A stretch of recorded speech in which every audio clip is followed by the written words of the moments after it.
వచనం. యెహోవా నీవే నా దేవుడవు, నేను నిన్ను హెచ్చించెదను, నీ నామమును స్తుతించెదను. నీవు అద్భుతములు చేసితివి, సత్య స్వభావముననుసరించి నీవు పూర్వకాలమున చేసిన నీ ఆలోచనలు నెరవేర్చితివి. ప్రభువునందు నాకు అత్యంత ప్రియులారా, దేవుడు ఉన్నాడా లేడా అనే మీమాంస బైబిలులో ఎక్కడా లేస మాత్రమైనా కనబడదు. దేవుడు ఉన్నాడు అనే 100% కాన్ఫిడెంట్ స్టేట్మెంట్, దేవుడు ఆదియందు ఆకాశములను భూమిని సృజించెను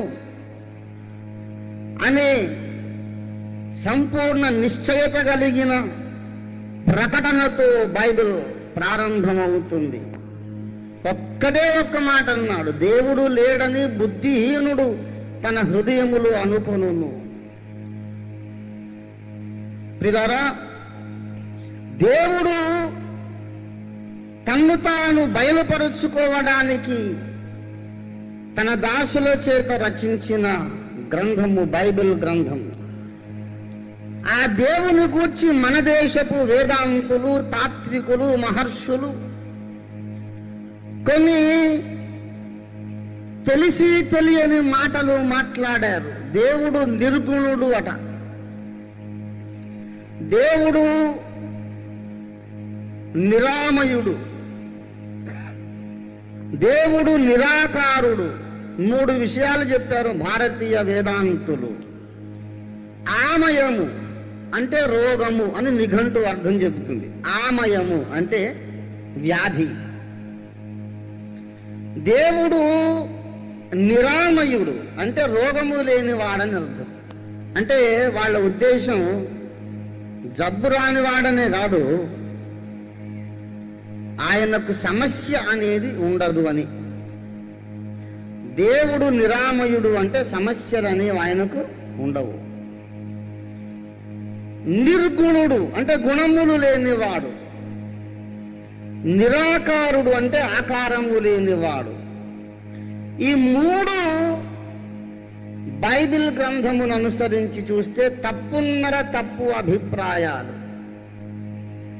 దేవుడు నిర్గుణుడు కాదు, సగుణుడు అంటే గుణములు కలిగిన వాడు. దేవుడు నిరాకారుడు కాదు, సాకారుడు అంటే ఆకారము కలిగిన వాడు. దేవునికి ఆకారం ఉన్నది గనుకని తన స్వరూపమందు తన పోలిక చొప్పున నరులను ఆయన సృజించెను. ఆయనకు ఆకారం లేకపోతే మనకు ఉండేది కాదు, ఎందుకంటే మనం దేవుని పోలికలో సృజించబడిన వారము. ఆకారం మనకెక్కడి నుంచి వచ్చింది? ఆయనకు ఉన్నది కనుక మనకు వచ్చింది.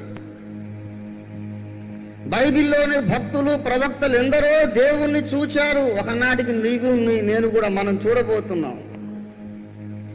మోషే చూశాడు, యెహోషువ చూశాడు, ఇశ్రాయేలీయుల పెద్దల్లో 70 మంది ఆయన్ని చూశారు. దానియేలు చూశాడు, యెహెజ్కేలు చూశాడు. భక్తులెందరూ చూసిన దేవుడు నర స్వరూపిగానే కనబడ్డాడు. ఆదికాండము 1:26లో మానవుడు దైవస్వరూపి అనే విషయం వ్రాయబడి ఉంది. మన స్వరూపమందు మన పోలిక చొప్పున నరులను చేయుదమన్నాడు. ఆదికాండము 1:26లో మానవుడు దైవస్వరూపి. యెహెజ్కేలు గ్రంథము మొట్టమొదటి అధ్యాయం 26వ వచనంలో దేవుడు నరస్వరూపి అనే విషయం చెప్పబడి ఉంది. ఆదికాండం 1:26లో మనిషి దైవ రూపములో ఉన్నాడు. యెహెజ్కేలు 1:26లో దేవుడు నరస్వరూపి, దేవుడు మృగస్వరూపి కాదు, పక్షి స్వరూపి కాదు, క్రిమి స్వరూపి కాదు, సర్పరూపి కాదు. ఆయన నరస్వరూపి. రూపం ఉన్నది, కానీ ఆ రూపమును చూచినవాడు లేడు. మహిమగల దేవుని యొక్క అసలు స్వరూపం సంపూర్ణ మహిమలో సమీపించరాని తేజస్సులో ఉన్న ఆ దేవుని యొక్క రూపమును మనుషులలో ఎవడును చూడలేదు. ఎందరో భక్తులు చూసిన ఆ సమీపించరాని తేజస్సు నుండి దేవుడు బయటకు వచ్చి తన మహిమను తగ్గించుకొని చూపించుకున్న రూపాన్ని మాత్రమే భక్తులు చూశారు. దేవుని రూపమును సంపూర్ణ మహిమలో ఎవరూ చూడలేదు అనేది సత్యం. కానీ రూపమే లేదనుట దేవదూషణ. రూపమే లేదనడం దేవునికి అవమానం. దేవునికి రూపమున్నది గనుకనే మనకు రూపం ఇచ్చాడు. దేవుడు నిర్గుణుడు అనేది తప్పు.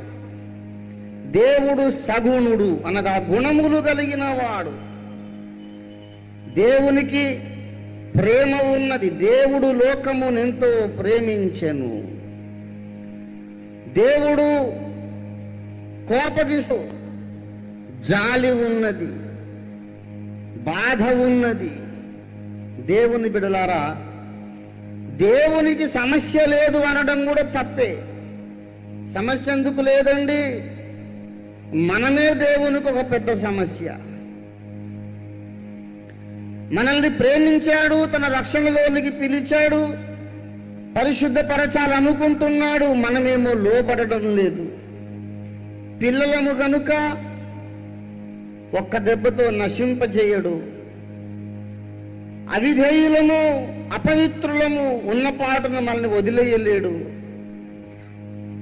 బాగు చేయాలని ఆశిస్తున్నాడు. మనమేమో దేవునికి లోబడలేకపోతున్నాం. దేవునికి సమస్య లేకపోవడం ఏంటి?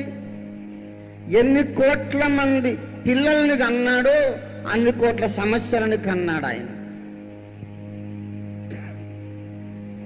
నిన్ను నన్ను తన కుటుంబంలోకి పిలిచినప్పుడే ఒక సమస్య తెచ్చిపెట్టుకున్నాడు ఆయన. దేవుడు నిరామయుడు అనేది తప్పు. దేవుడు నిర్గుణుడు అనేది కూడా తప్పే. దేవునికి అనేక గుణములు కలిగిన స్వభావమున్నది. మొదటి పేతురు పత్రిక 2వ అధ్యాయం 9వ వచనంలో దేవుని గుణాతిశయములు అనే మాట ప్రస్తావించబడి ఉంది. దేవుని గుణాతిశయములను, అతిశయము అంటే గొప్పది అని అర్థం. దేవుని గుణాతిశయములు అనగా దేవుని గొప్ప గొప్ప గుణములు. దేవునికంటూ ఒక స్వభావం ఉంది.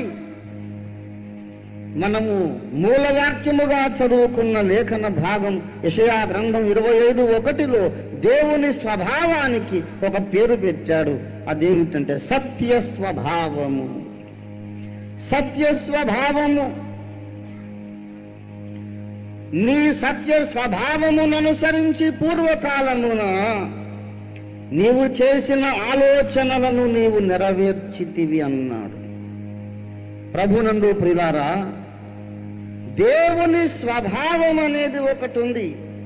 ఇప్పుడు మనం ఒక రేఖాచిత్రము లాంటిది, భావచిత్రము గీద్దాం. దేవుడు ఉన్నాడు. Fact number 1. దేవునికంటూ ఒక స్వభావం ఉన్నది. 2వ వాస్తవం, ఆ స్వభావమును అనుసరించి ఆయన కొన్ని ఆలోచనలు, ప్రణాళికలు రచించాడు. అది 3వ విషయం, వాస్తవం. తన స్వభావమును అనుసరించి దేవుడు రచించిన ప్రణాళికలన్నిటినీ పొల్లుపోకుండా ఆయన నెరవేర్చుకున్నాడు అనేది 4వ వాస్తవం. ఈ 4 విషయాలను ఈ విశ్వ చరిత్రలో పదే పదే పదే మనము దర్శించగలుగుతాం. ప్రియులారా, దేవుడున్నాడు. దేవుని సత్య స్వభావమును అనుసరించి ఆయన ఆలోచన చేశాడట. దేవుని స్వభావములో ఒక ముఖ్య లక్షణము సృష్టికర్తృత్వము. మనము సృష్టింపబడిన వారం. మనకున్న పదవి ఏమిటంటే సృష్టింపబడిన వారము అనే పదవి, హోదా మనకున్నది. సృష్టించువాడు అనే హోదా ఆయనకున్నది. ఆయన స్వభావమే ఏమిటో చెబుతాడు రోమాపత్రిక 4వ అధ్యాయము 17వ వచనంలో. లేని వాటిని ఉన్నట్లుగానే పిలుచువాడైన దేవుని ఎదుట.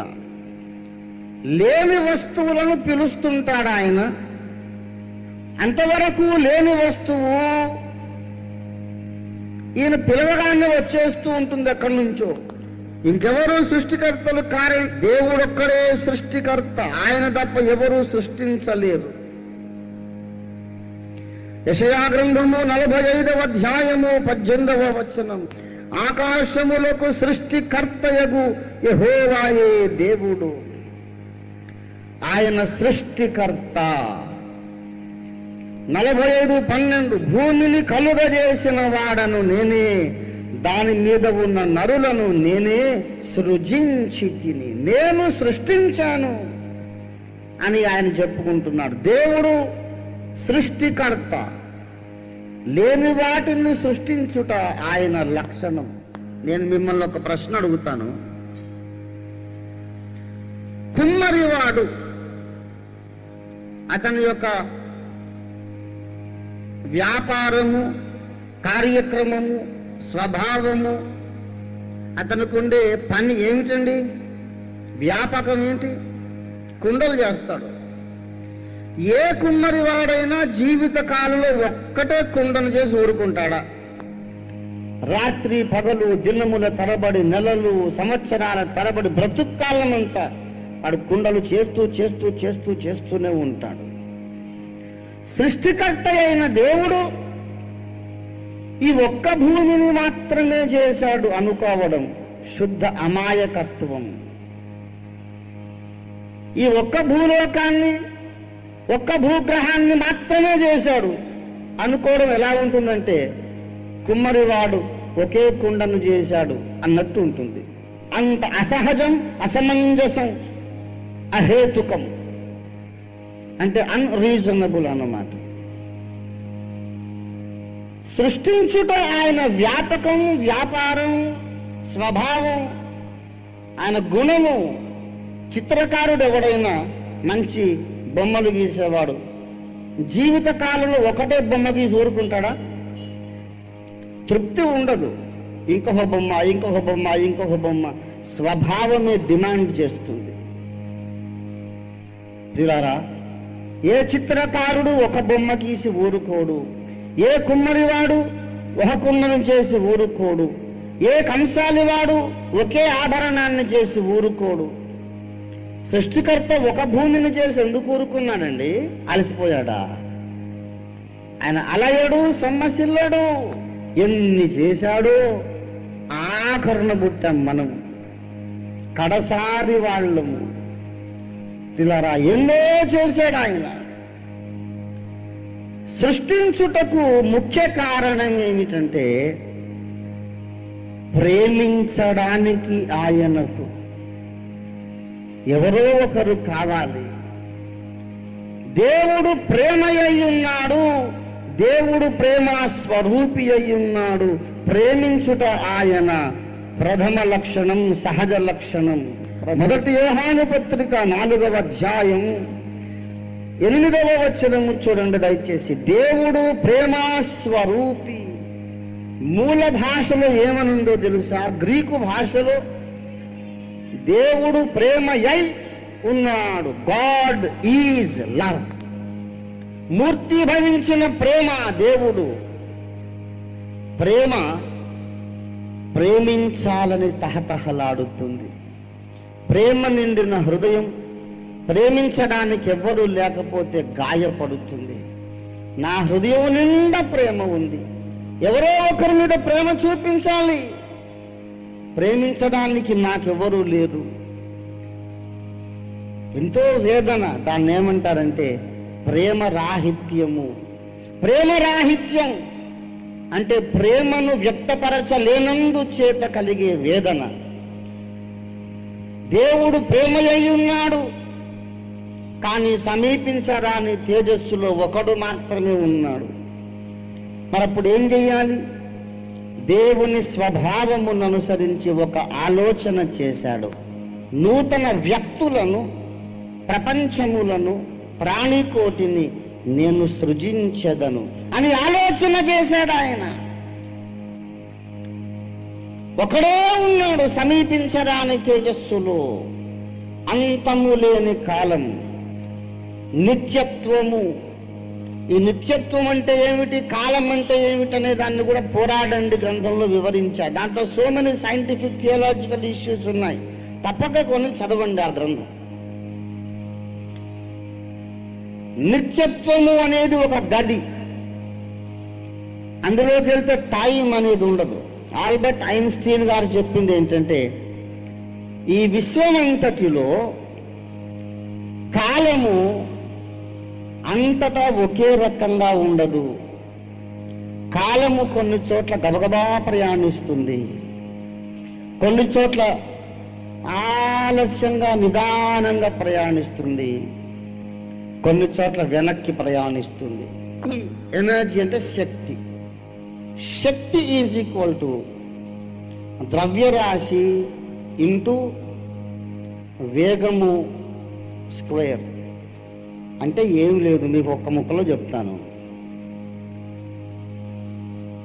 శక్తి మరియు పదార్థము ఒక రూపము నుండి ఒక రూపములోనికి మార్పు చెందుట సాధ్యమే. అది వారు చెప్పింది. ఈ సాపేక్షతా సిద్ధాంతం యొక్క అన్వయింపు, అప్లికేషన్ ఏమిటంటే, అందులో చాలా అప్లికేషన్స్ ఉన్నాయి. అందులో ఒక అన్వయింపు ఏంటంటే, కాలము అనేది విశ్వమంతటిలో అన్ని స్థలములలో ఏకరీతిగా ఉండదు. ఎందుకు అంటే ఏమో తెలీదు. కొన్ని చోట్ల కాలము వేగంగా ప్రయాణిస్తుంది. అంటే అర్థం ఏంటంటే, ఒక 5 సంవత్సరాల పిల్లవాడిని ఆ గ్రహం మీద వెళ్ళి నిలబెడితే కాలము గబగబా పరుగులు తీస్తాం. వాడు మనం చూస్తుండగానే 10 ఏళ్ల వాడు 15 ఏళ్ళు, 20 ఏళ్ళు, 90 ఏళ్ళు, 100 ఏళ్ళు చూస్తుండగా టకటకటకటక 100 ఏళ్లలో రావలసిన మార్పులు వాడి లోపల కొన్ని క్షణాల్లో వచ్చేస్తాయి. కాలము స్పీడ్గా పరిగెడుతుంది అన్నమాట. మరికొన్ని చోట్ల కాలము నెమ్మదిగా ప్రయాణిస్తుంది. ఆ గ్రహం మీద ఒక 5 ఏళ్ల పిల్లోని పెట్టేసి మనం వచ్చేసాం అనుకోండి, మనకు 100 సంవత్సరాల అయ్యాక మళ్ళీ వెళ్ళి చూస్తే వాడికి అప్పటికి 6 ఏళ్లే ఉంటాయి. నీకు 100 ఏళ్ళు అయిపోయిందా? ఆ గ్రహం మీద 1 సంవత్సరమే గడిచింది. కాలము స్లోగా గడుస్తుంది అక్కడ. ఇంకో విడ్డూరం, ఈ విశ్వంలో కొన్ని చోట్ల యాంటీ మ్యాటర్ అనేది ఉందట. ఆ యాంటీ మ్యాటర్లో కాలం వెనక్కి వెళుతుంది.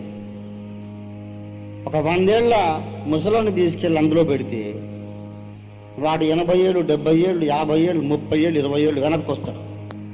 కాలము అన్ని రకాలుగా ఉంది. కాలం అంతా ఒక రీతిగా ఉండదు. దేవుని బిడ్డలారా, దేవుని సృష్టి ఏమని వివరించగలం? అపారమైనటువంటి దేవుని శక్తి. ఆయన సృష్టినే మనం అర్థం చేసుకోలేకపోతే దేవుణ్ణి ఎలా అర్థం చేసుకుంటాం? దేవుడు ఆలోచించాడట, నేను సృష్టిస్తాను.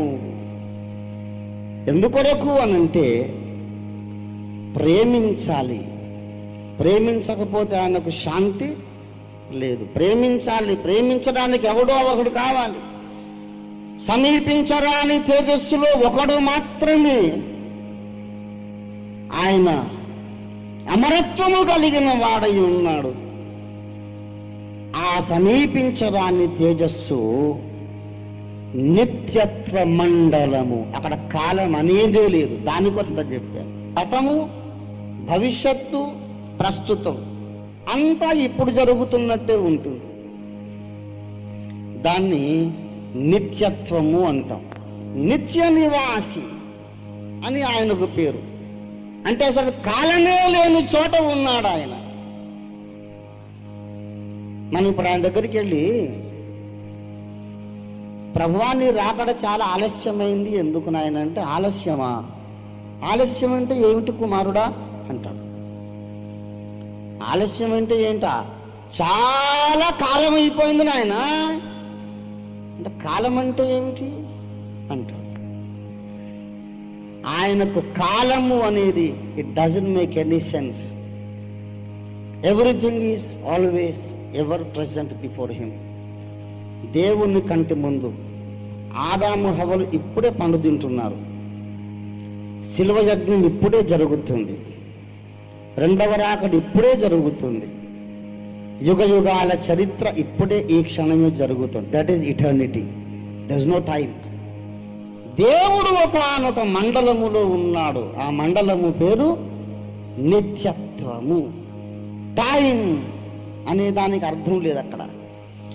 అక్కడ ఉండి అనుకున్నాడు ఆయన, నేను సృష్టిస్తాను. ఎక్కడ సృష్టిస్తానంటే కాలము అనే మండలములో సృష్టిస్తాను. కాలము అనే మండలము పేరే యేసు. ఎందుకో తెలుసా? యేసయ్య తన్ను తాను పరిచయం చేసుకున్నాడు. నేను ఆదియు అంతమునై ఉన్నాను. ఆది అంతము దేనికి ఉంటుందండి? ఒక దినమునకు ఆది ఉన్నది, దినమునకు అంతమున్నది. సంవత్సరానికి ఆది ఉన్నది, సంవత్సరానికి అంతమున్నది. యెహోవా కన్నులు సంవత్సరాది మొదలుకొని సంవత్సరాంతము కనుక ఆ దేశము మీద నిలుచును. ఆది అంతము మధ్యలో ఉన్న దాని పేరు కాలము. దినమైన కాలమే, సంవత్సరమైన, వారైన కాలం. వారాంతము, దినాంతము, మాసాంతము, సంవత్సరాంతం. సంవత్సరమైన, మాసమైన, కాలం, దానంతా ఏమంటారండి? కాలమునకు కొలతలు. కొంచెము కాలము దినం, మరి ఎక్కువ కాలం వారం, ఇంకా ఎక్కువ కాలం మాసం, ఇంకా ఎక్కువ కాలం సంవత్సరం. ఆది అంతము ఈ రెండు అక్షరాల, రెండు పదముల మధ్యలో ఉన్న పదార్థమే కాలం. నేను కాలమునై ఉన్నాను. ప్రియులారా,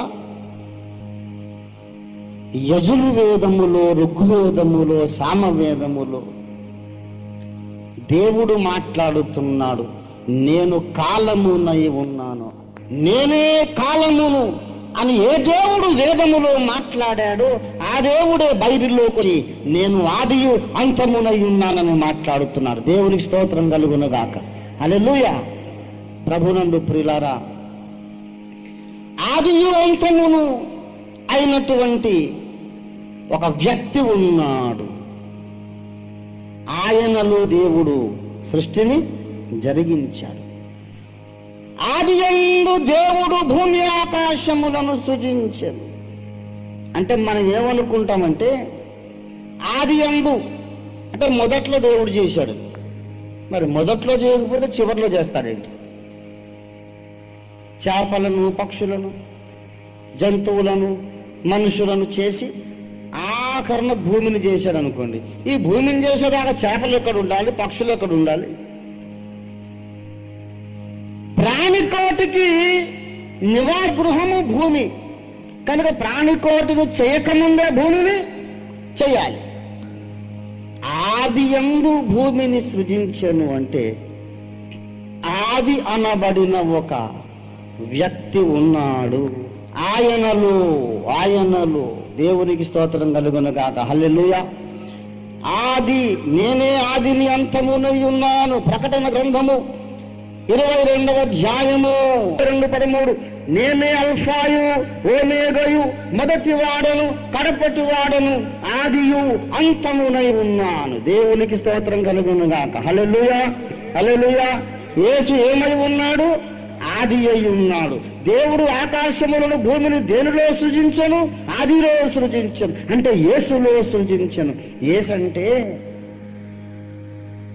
ఈ విశ్వమంతటిని తనలో ఇముడ్చుకొని భరించుచున్న ఒక శక్తి క్షేత్రము యేసు.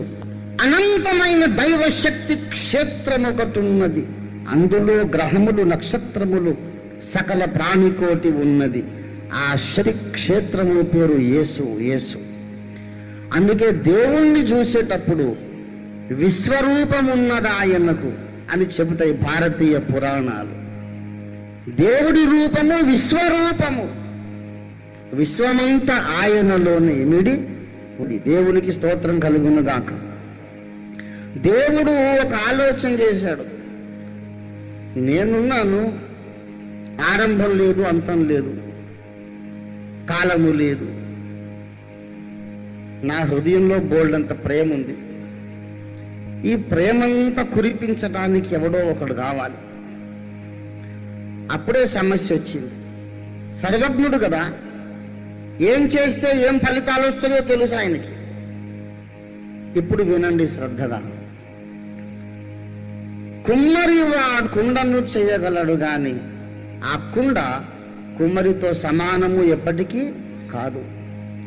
కుండ కుమ్మరి వాని కంటే చాలా తక్కువ స్థాయి. సృష్టికర్త కంటే సృష్టింపబడిన వ్యక్తులు చాలా ఎగువ స్థాయిలో ఉంటారు. సృష్టింపబడిన వాడు జ్ఞానములో తక్కువ, బలములో తక్కువ, పరిశుద్ధతలో తక్కువ, సకల సద్గుణములలో అన్నిటిలో తక్కువ. దేవుడికి అప్పుడే ఓ సమస్య వచ్చింది.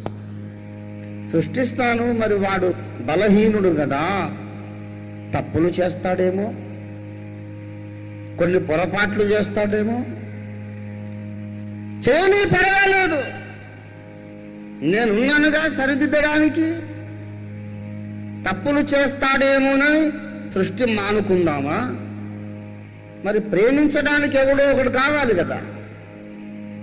ఆలోచన చేసి ఎన్ని సమస్యలు ఎదురైనా సరే కొందరు పిల్లలు నాకు కావాలి అని ప్రేమమూర్తి అయిన దేవుడు తన ప్రేమను పంచుకోవడానికి కొందరు పిల్లలను సృజించడానికి తీర్మానించాడు.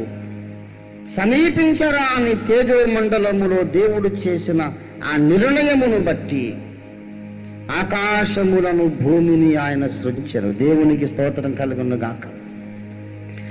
దేవుడు సృష్టించుట ఆయన మొదటి స్వభావము. రెండవది దేవుని స్వభావం ఏమిటంటే స్వేచ్ఛను ఇచ్చుట.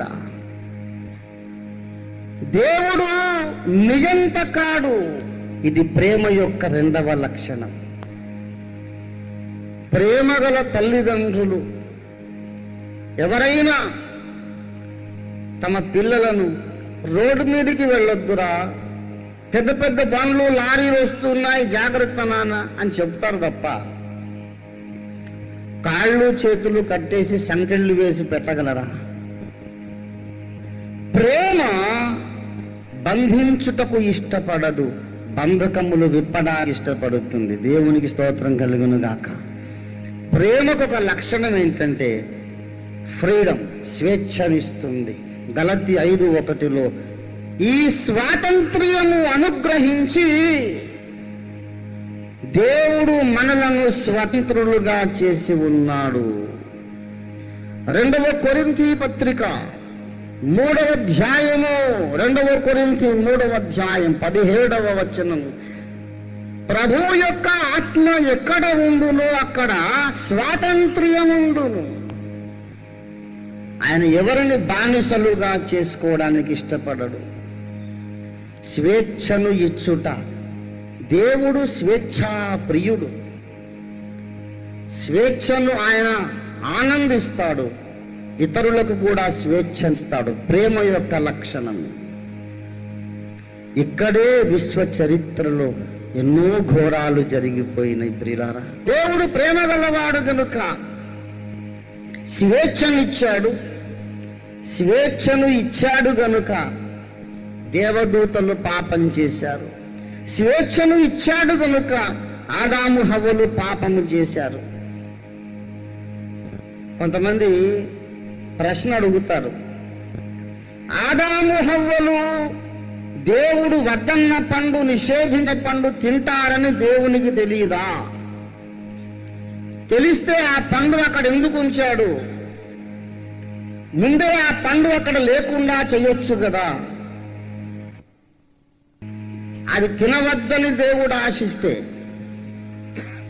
ఆ పండు తినుట వల్ల నష్టం ఉన్నదని దేవుడు అనుకుంటే, ఆ చెట్టు వారికి అందుబాటులో ఎందుకు పెట్టాలి? ముందే ఎందుకు పెరికేయలేదు అని అడిగేవాడు ఒక ముఖ్యమైన విషయం అర్థం చేసుకోలేదు. ఇంకా దేవుని సమస్య ఏంటంటే, ఆ పండు తినొద్దు, తింటే ఏదో జరుగుతుందనే సంగతి కాదు. దేవుని మాటకు భయపడి, దేవుని మాటకు విధేయుడై, తన స్వబుద్ధిని ఆధారము చేసుకొనక, దేవుడు వద్దన్న దానిని చేయకుండా దేవుని పట్ల విధేయత కనపరుస్తాడా లేదా అనేది దేవుడు పెట్టిన పరీక్ష. రోమాపత్రిక 5వ అధ్యాయం 19వ వచనం చూడండి. ఏలయనగా ఒక మనుష్యుని అవిధేయత వలన అనేకులు పాపులుగా ఎలాగూ చేయబడిరు. అవిధేయత, లోబడతాడా లేదా అని దేవుడు పరీక్షిస్తున్నాడు. ఈ పిచ్చోడు అంటాడు, ఆ పండు ముందే తీసేవచ్చాట. ఆ చెట్టు ఆ ఏదెను తోటలో లేకుండా దేవుడు పెరికి వేస్తే ఆదాము విధేయత ఎప్పుడు కనబడుతుంది? ప్రియులారా, దేవునికి ఒక విషయం కావాలి, ఇతడు నా మాట కోబడతాడా లేదా. విధేయతను దేవుడు పరీక్షించ కోరాడు.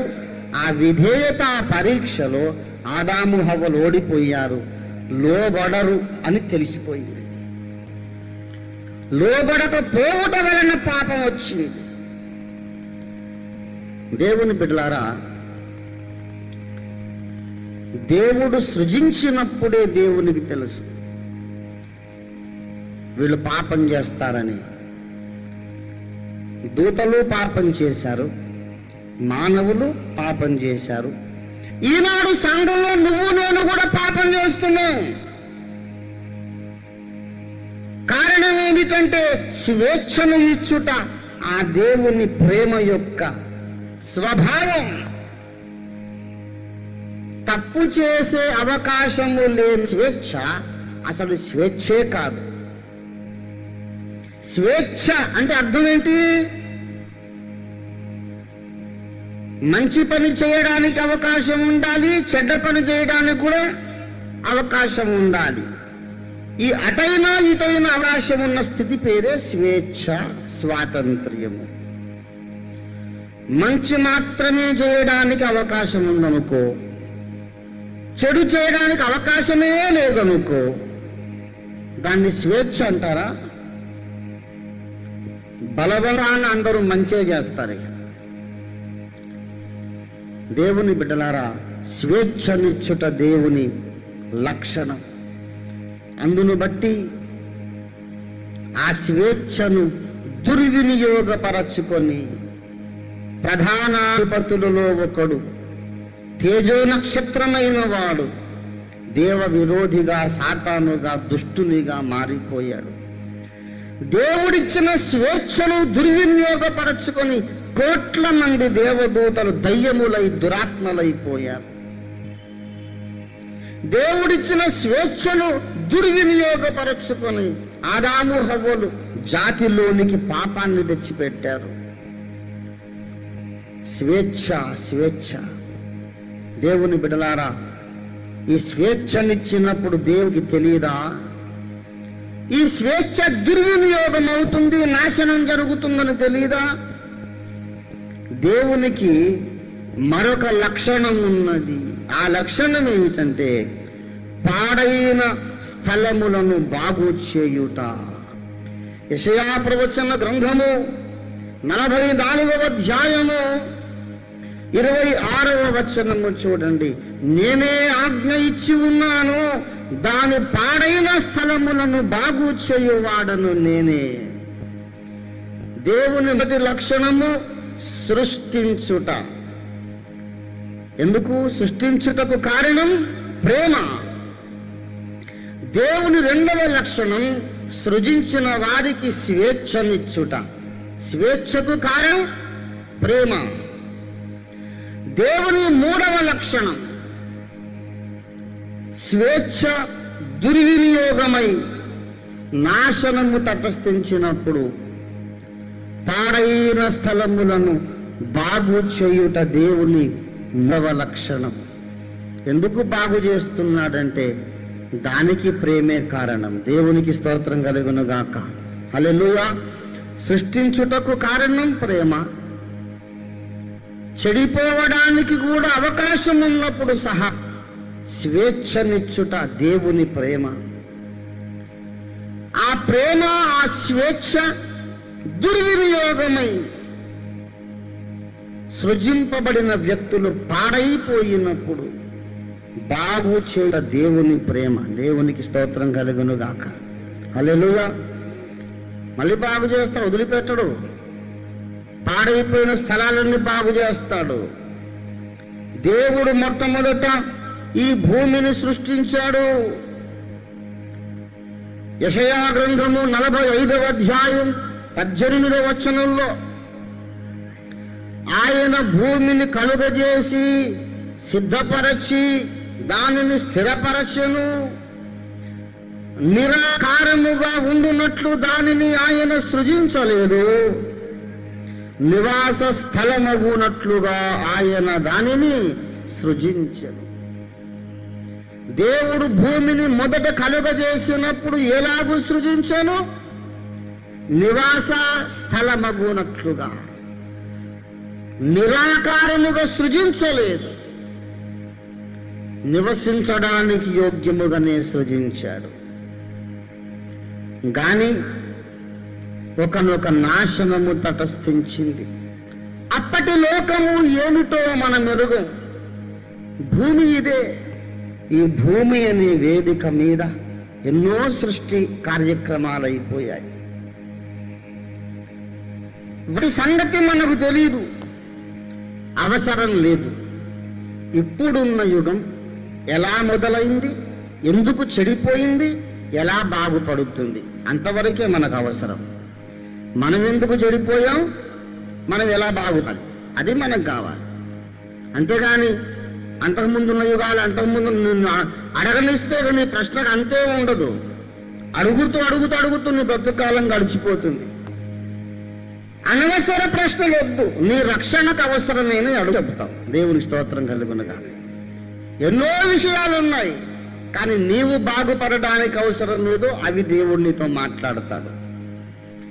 అంతకుముందున్న యుగం ఏదో మనకు తెలియదు, కానీ యుగం అనేది ఒకటి ఉన్నదని తెలుసు.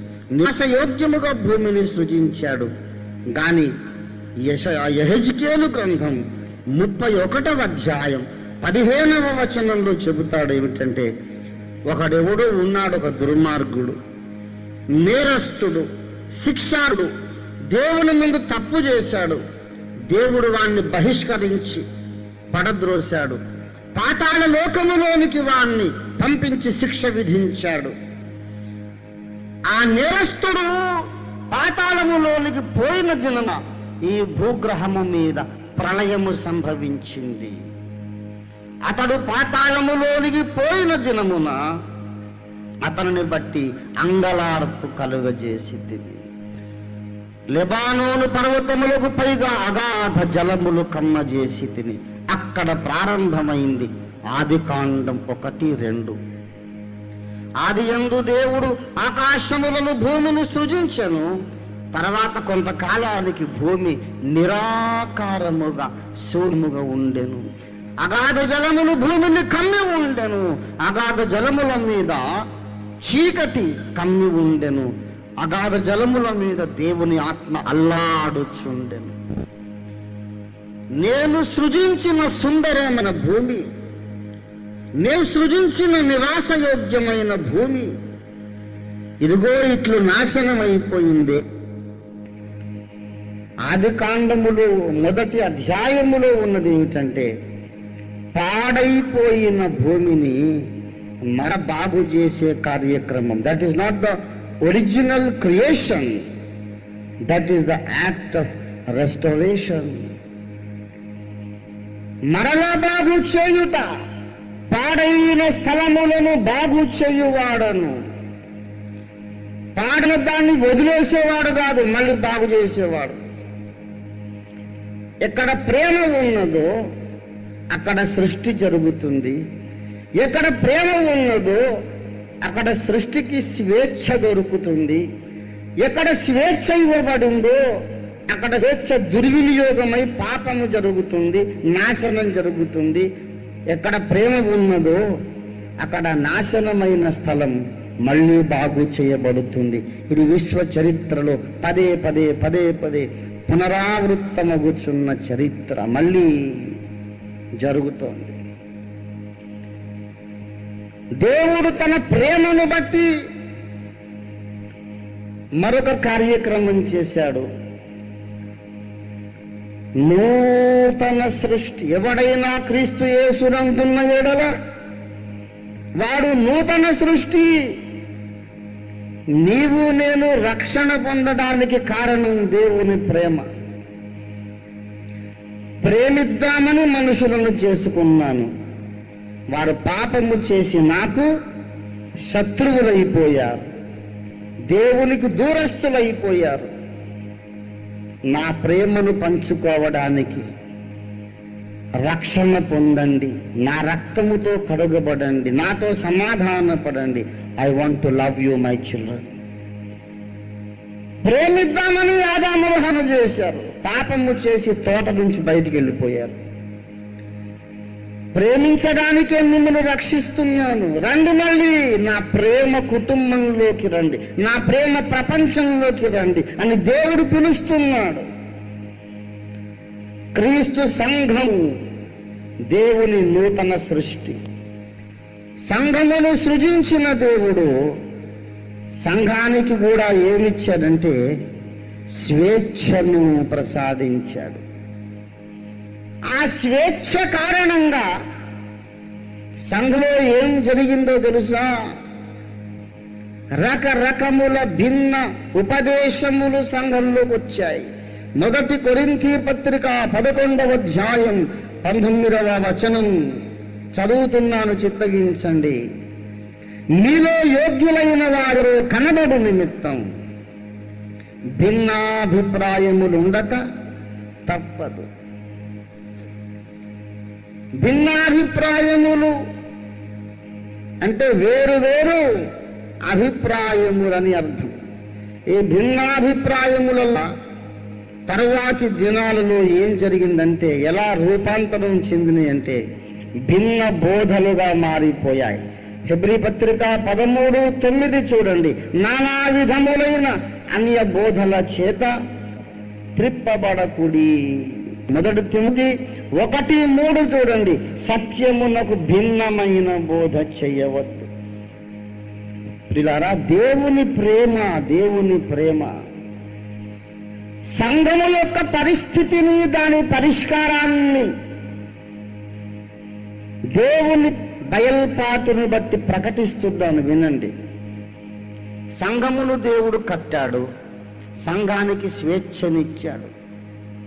స్వేచ్ఛను బట్టి ఒక్కొక్కడు తన సబుద్ధిని ఆధారం చేసుకొని తనకు తోచిన అభిప్రాయాలు ప్రకటించడం మొదలుపెట్టాడు.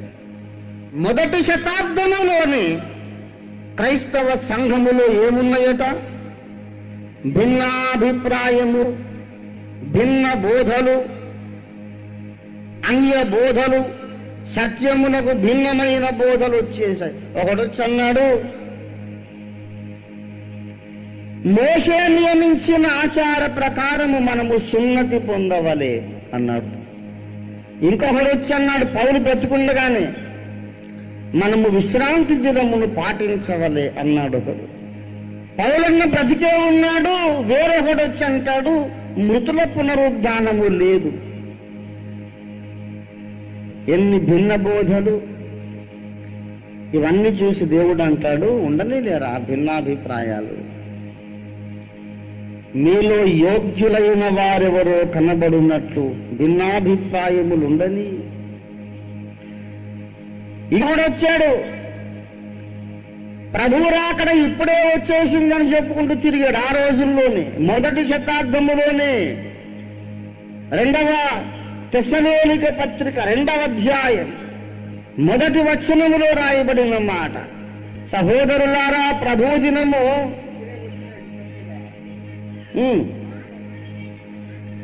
దినము ఇప్పుడే వచ్చి ఉన్నట్టుగా ఎవడైనా చెబితే మీరు త్వరపడి చంచల మనస్కులు కావద్దు. అలా చెప్పిన వాళ్ళు అప్పుడే ఉన్నారు. ఎన్ని రకాల బోధలో చూడండి. ఇప్పుడే విశ్రాంతి దినము పాటించమన్నాడు ఒకడు, పునరుద్ధానమే లేదన్నాడు ఇంకొకడు, సున్నతి పొందనన్నాడు ఇంకొకడు, ప్రభు రాకడ ఇప్పుడే వచ్చేసిందన్నాడు ఇంకొకడు. అపోస్తలుడు ఇంకా బ్రతుకుండగానే ఇంత గందరగోళం అయితే ఇక వాళ్ళు చనిపోయాక ఇష్టారాజ్యం అయిపోయింది. స్వేచ్ఛను దేవుడు ఇవ్వకపోతే అసలు సంఘము పదం కానే కాదు. స్వేచ్ఛను దేవుడు ఇవ్వకపోతే పరలోకంలో ఒక సాతాను వాడి అనుచరులు తయారు కానే కారు. స్వేచ్ఛను దేవుడు ఇవ్వకపోతే ఏదెను తోటలు ఆదాము హవ్వలు ఆ పండు తిననే తినరు.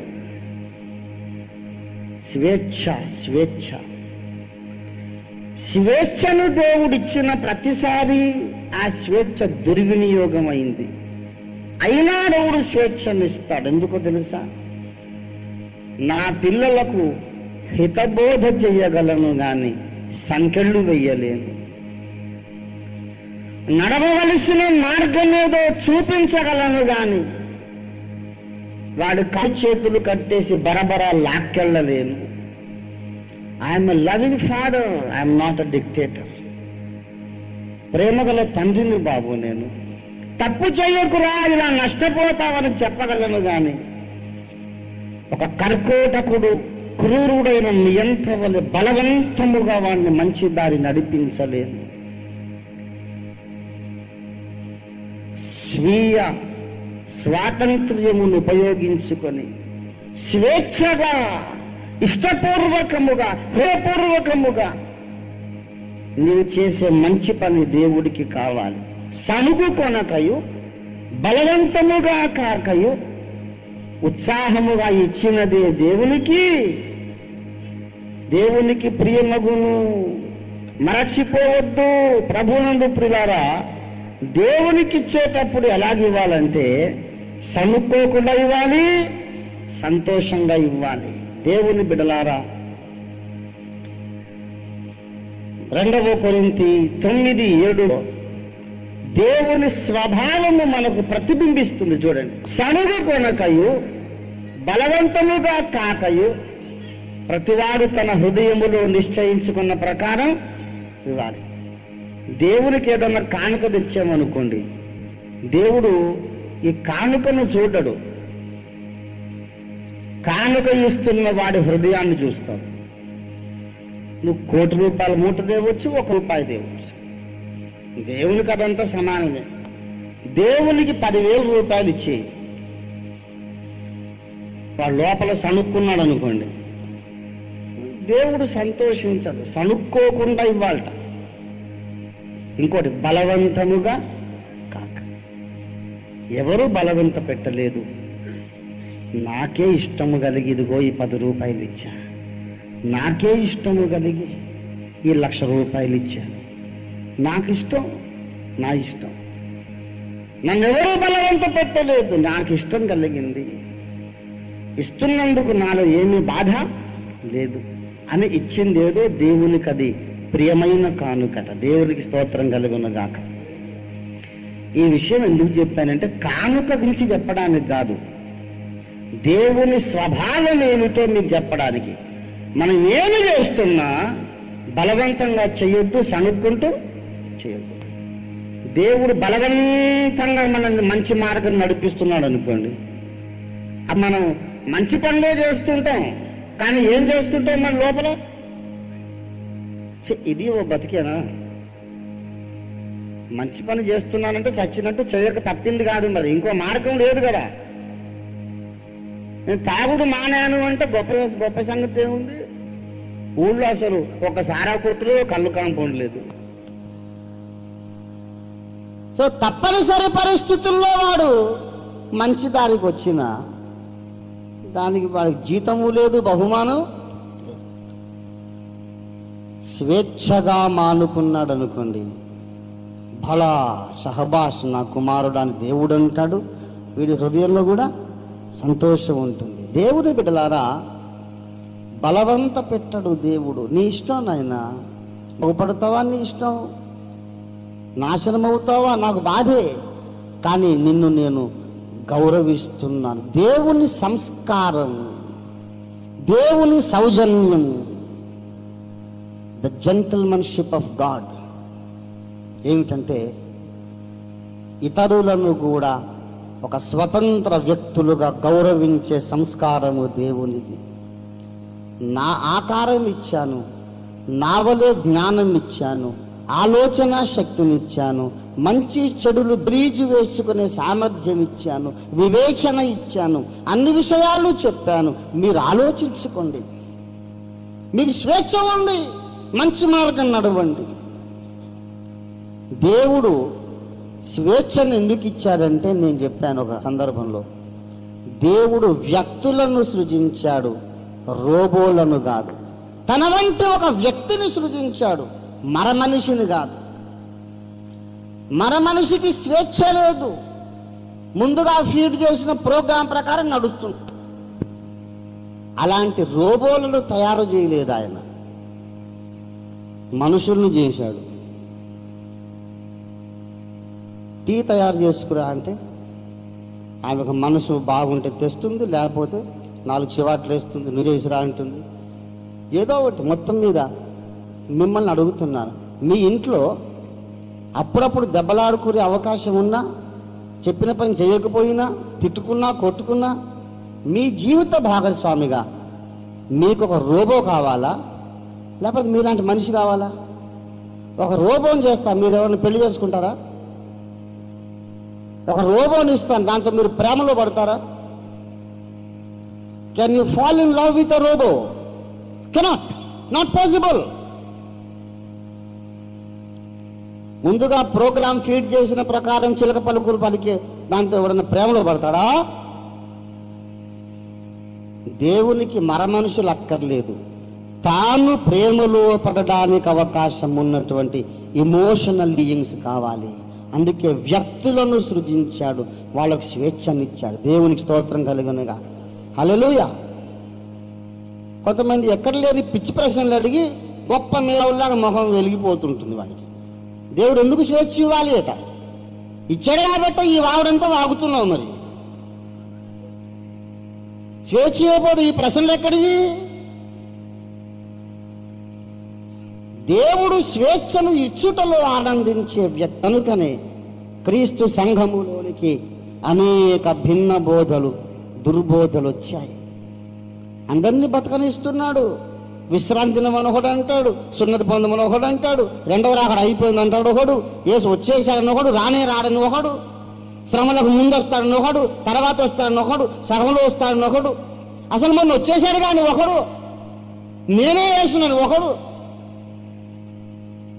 రకరకాల బోధలు. ప్రేమ గల తండ్రి, మరి ఏం చేయండి? రోబోట్లను తయారు చేయ. నేను